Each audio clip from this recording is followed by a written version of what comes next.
You look at Cam, a very solid individual. He's not a guy that's a troublemaker. He's not a guy that came out of high school going into college that you considered to be a quote unquote thug, a guy that was out banging, whatever it may be. It's a horrible situation. And I think, had this happened at a different time when it wasn't the off season and everybody's looking for some headline to click on, I don't know how much of this would actually, would actually be that big of a deal. I think we'd be talking about it if it was definitely during the season because of the fact that he'd be missing games. But that being said, it's going to get blown out of proportion a little bit more because everybody's going to put a little different spin and opinion on it.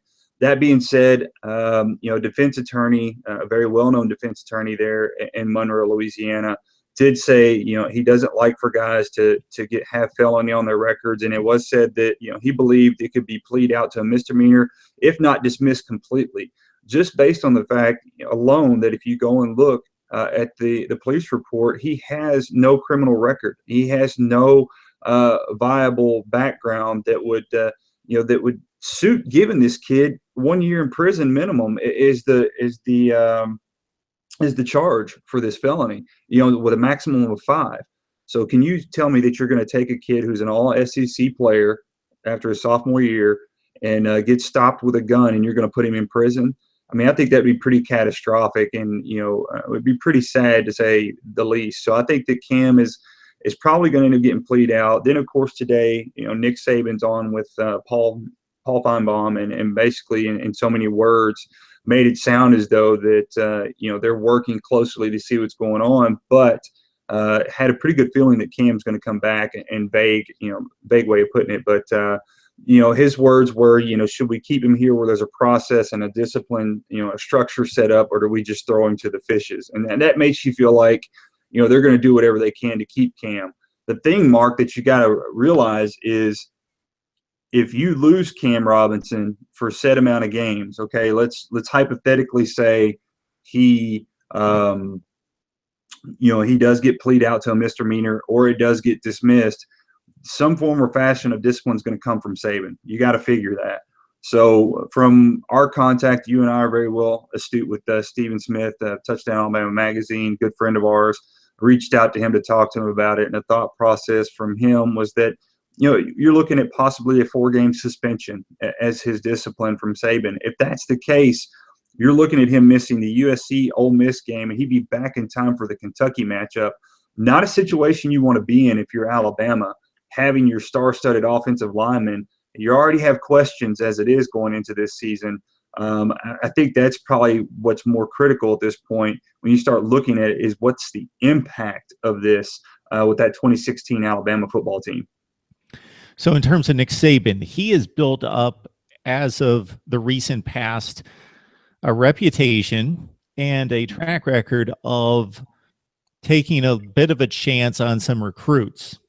Yeah. In this case, as you pointed out, Chad, this is a situation where this kid has a clean record up until this incident. That's high school, and that's through the first 2 years of play at Alabama. So I definitely think Nick Saban is going to, the words that and the indication that he's given, I think is very telling in how he's going to handle this situation. I think it would be, even though this is a bad scene and does not look good, and the approach, the mindset, the actions of this kid and Hootie Jones as well. We focus on Robinson, obviously, because of his football playing status, but the mindset of these kids and their actions and their choices and decisions have to be completely changed, and there has to be harsh discipline. When you start talking about prison for a kid who has a clean record going into this, I completely agree.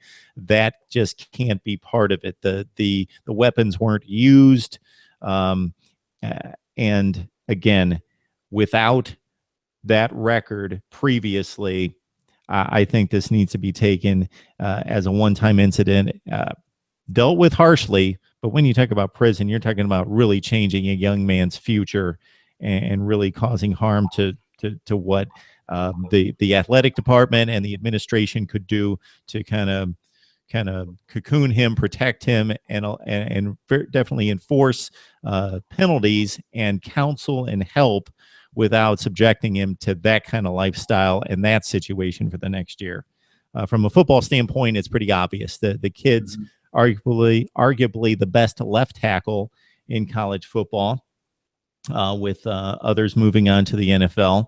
And they've got a date. Does the Alabama Crimson Tide with a USC front that's actually one of the weaker parts of the USC team. So that in which Alabama catches a bit of a break. It's still a lot of talent up front for USC, but believe me, Chad, this USC front has lost tons of talent, and they have yet to replenish it. So that's one of the weaknesses of the USC team. So Alabama might be catching USC's front at the right time if Robinson misses some games, which I think that's going to be the case. They do have the Ole Miss game coming just a few weeks after that. So those are my thoughts on Saban's approach and what we've seen out of him. He's been a bit softer and more in the rehab approach concerning these type of incidents in his Alabama stay than maybe he was previous to that. We think of him being a very hard man, but when it comes to situations like this, he considers these kids, especially when they've come into the program, they've worked, they've shown accountability and responsibility. He usually sticks up for family, at least a one-time incident. And then if there's a repeated offense, then he deals with it appropriately.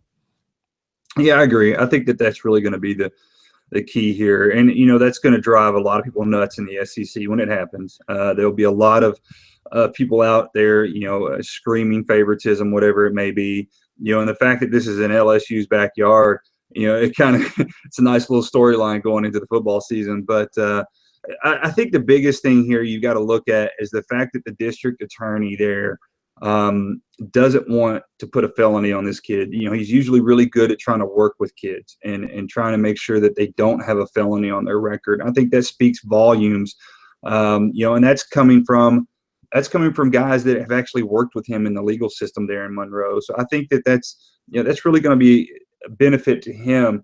The biggest thing is, can they prove that Cam didn't know that gun was stolen?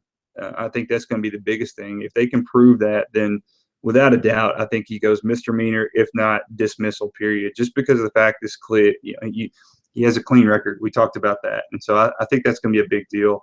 How Saban approaches it for Hootie Jones and Cam, I'm curious to see how that that level of discipline gets handed out. They both were in the vehicle at the same time. Granted, one's a misdemeanor, one's a felony. How does he approach it? Hootie Jones is the lesser of the two, obviously. But that being said, I don't think that you're going to have as much publicity as this has gotten. I don't think you're going to have a lot of wiggle room here as far as how your discrepancy between the two guys and how you discipline them. So I think that's going to be something intriguing to watch as well, especially after dismissing a player here a couple of weeks ago for, infractions that a guy that was basically a third stringer offensive lineman that got dismissed for basically violating team rules. So now you've got a guy with a felony and a misdemeanor. What's going to be the impact here? So I think that, be that as it may, and as well as I do, Mark, when you've got a star-studded player on your team, you're going to do what it takes to get him on your team and keep him there. Because at the end of the day, football's a business, and the coaches, they get paid to win games. They get paid to handle situations like this. And so they've got to find a way to overcome it, and they've got to find a way to win games. So that being said, I still think, again, he may miss some games, but like you said, if USC's defensive front is not as salty as we've seen in the past, like in the days of Pete Carroll and things of that nature, this could fall right into their hands. Ole Miss has a ton of questions on their offensive line. It could be a defensive game. We'll talk about that, I'm sure, once again, as we get closer, especially with the addition of their left tackle, freshman Greg Little. How much protection can he provide? So that's going to be pretty interesting to see, because I think the Alabama defense is going to be pretty salty as well. So not to get too far off into that, but we'll talk about that matchup later on, I'm sure.